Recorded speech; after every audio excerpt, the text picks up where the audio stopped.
बघा, अशा टाईपचा जो प्रश्न आहे तुम्हाला बरेचदा पेपरमध्ये विचारला जाते आणि अतिशय सोपा प्रश्न आहे. पण याची ट्रिक लक्षात घेणं हे खूप जास्त गरजेचं आहे. आता तुम्हाला इथे काय म्हटलं आहे, दोन संख्यांची बेरीज हे 33 असून त्यांची वजाबाकी 25 आहे. तर लहान संख्या कोणती? लहान विचारलं आहे. ठीक आहे. तर बघा, यामध्ये तुम्हाला काय करायचं आहे, जर तुम्हाला लहान संख्या विचारली तुम्हाला करायची आहे वजाबाकी, आणि जर तुम्हाला मोठी संख्या विचारली तुम्हाला करायची आहे बेरीज. तर बेरीज कोणाकोणाची करणार?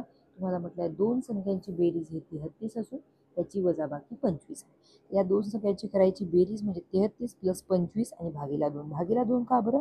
कारण दोन संख्यांची बेरीज किंवा वजाबाकी म्हटलेलं आहे. तर इथे 33 + 25 म्हणजे 3 आणि 5 8 होतील. सॉरी, 3 आणि 5 8 होतील आणि 3 आणि 2 5 होईल आणि भागीला किती करायचे? 2. आता याला जर भाग दिला तर कितीचा जाईल? बेदुने 4 आणि याच्यामधला उरेल 1 आणि हे 8. तर बेनो 18 म्हणजे तुमची मोठी संख्या काय येणार? 29 येणार.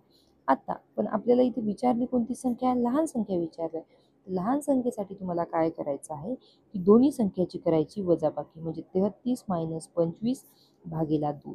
आता 33 मधून 25 गेले किती होणार? 8 होणार. म्हणजे 8 भागीला 2 बरोबर 4. तर जी तुमची लहान संख्या आहे ती असेल 4 आणि जी मोठी संख्या आहे ती असेल 29. ठीक आहे. तर व्हिडिओ जर तुम्हाला आवडला असेल तर नक्की लाईक करा आणि माझ्या चॅनलला सबस्क्राईब करा. थँक्यू.